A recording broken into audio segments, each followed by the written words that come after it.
Hello dear students, Namaste. Myself Vyas Bhumika. Today I will teach you Standard 6 English Grammar Assignment 32 Common Similes. So for it, open your grammar textbook page number 5050. Let's see what is called simile.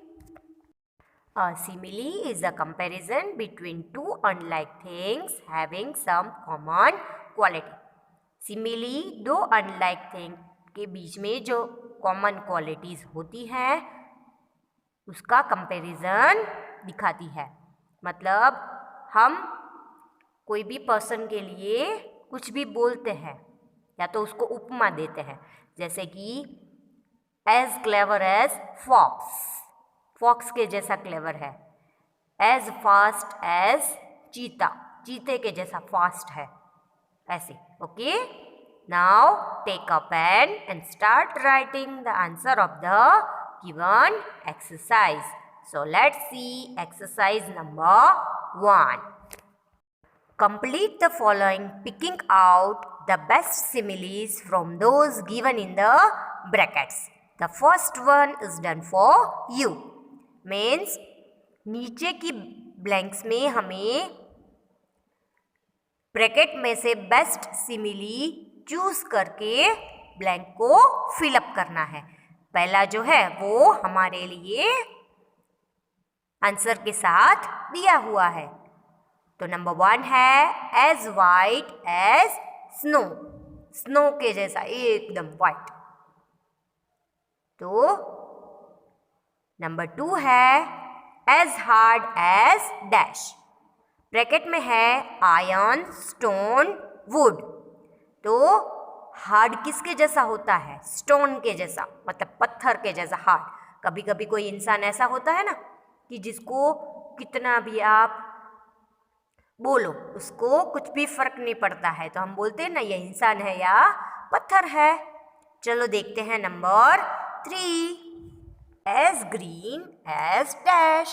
Options है leaves, grass, tree. तो green तो सबसे ज्यादा क्या होता है? Grass. Leaves क्यों नहीं होते हैं? क्योंकि लीव्स तो बाद में गिर जाते हैं ना, आपको पता है ना. और ट्री में क्या होता है? सिर्फ लीव्स ही ग्रीन होता है और ब्रांचेस ग्रीन होती है, लेकिन सबसे ज्यादा ग्रीन क्या होता है? ग्रास. तो नंबर 3 में आंसर आएगा grass. Let's see number 4. As obstinate as a dash. Options है डोंकी, डॉग और मूल.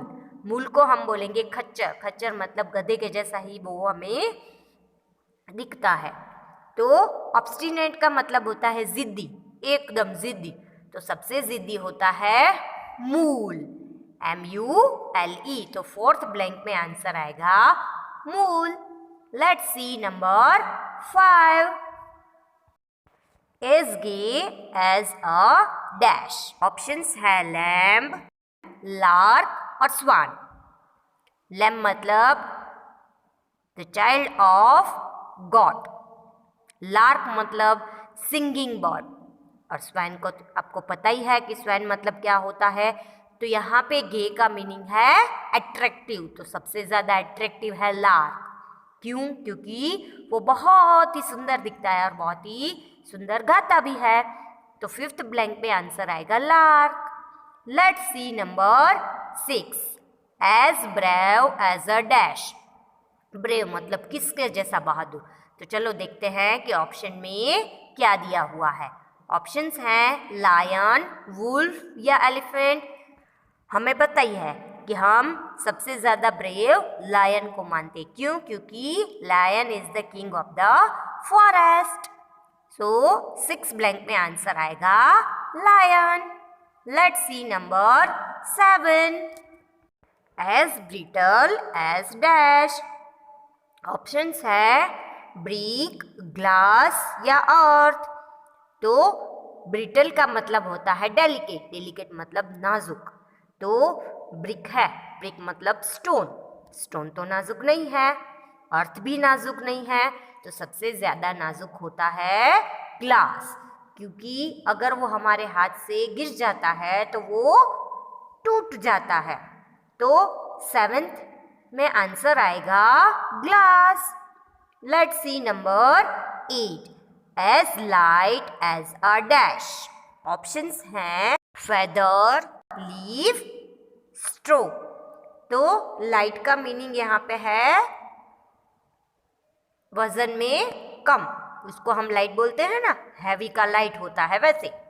तो फेदर है वो सबसे ज़्यादा लाइट होता है, फेदर मतलब बर्ड्स के पंख।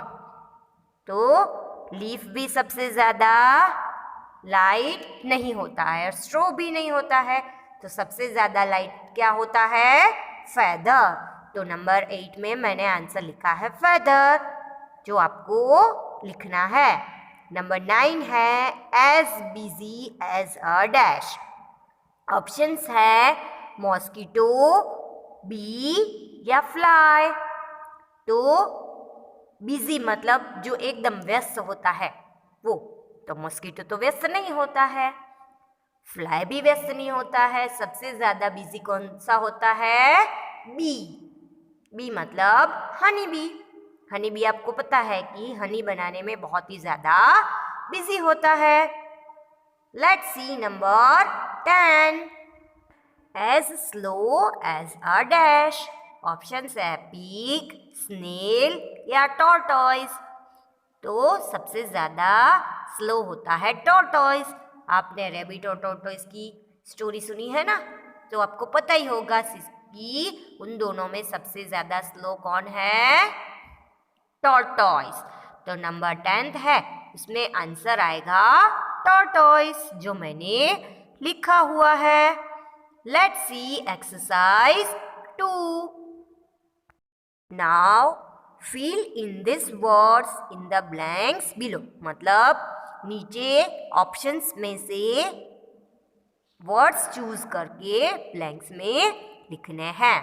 तो ऑप्शंस हैं hot, proud, sweet, stupid, good, cunning, wise, cold, fit and fresh.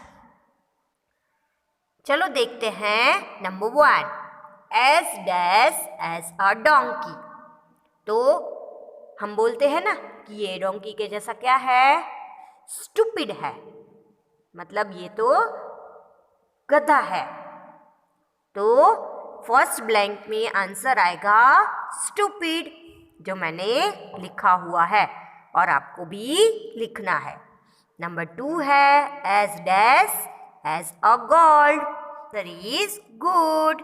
Number 3 है as dash as fire.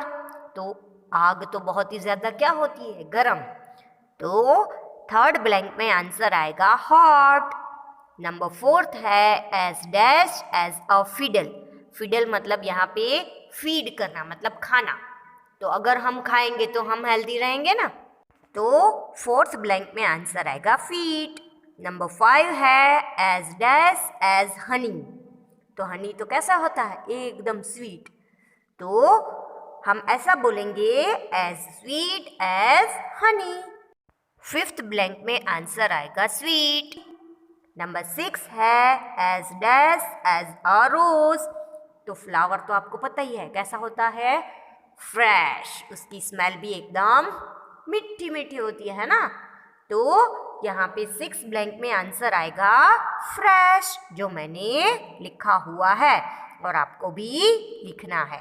Number 7 है as dash as a peacock. हम बोलते हैं ना कि ये मोर के जैसा कैसा है? प्राउडी है ना। तो मोर आपको पता है प्राउडी है, तो ऐसे कैसे मोर प्राउडी है? तो जब हम मोर के पास जाते हैं तो वो हमें देख के उड़ जाता है और उसको अपनी पंख पे क्या है? बहुत ही ज़्यादा प्राउड है। क्यों? क्योंकि वो हमारा नेशनल बर्ड है ना। तो 7th ब्लैंक में आंसर आएगा proud. Let's see number 8, as dash as Solomon. Solomon एक किंग था, वो बहुत ही ज़्यादा वाइज था, मतलब एकदम शांत। 8th ब्लैंक में आंसर आएगा wise. Let's see number 9, as dash as a fox. तो हम बोलते हैं ना कि फॉक्स के जैसा क्लेवर कोई नहीं है ना। तो यहाँ पे क्लेवर नहीं दिया हुआ है, लेकिन क्लेवर के जैसा ही दूसरा वर्ड है कनिंग। तो 9th नंबर में आंसर आएगा कनिंग। आपको फॉक्स की स्टोरी पता है ना, फॉक्स एंड क्रो वाली, कि फॉक्स क्रो की तारीफ करता है तो क्रो के मुंह में से जो पूरी है वो गिर जाती है और वो पूरी लेके वहां से चला जाता है। तो हम बोलते हैं ना कि फॉक्स बहुत ज्यादा चालाक है। चलो देखते हैं number 10 and last, as dash as ice. Ice क्या होता है? बहुत ही ज्यादा ठंडा होता है ना। तो 10th नंबर की ब्लैंक में आंसर आएगा कोल्ड। और अभी भी कोल्ड ही चल रहा है ना, विंटर है, तो अभी बहुत ही ज्यादा हमें ठंड लग रही है ना। I hope you all understood this assignment 32 very well. Thank you.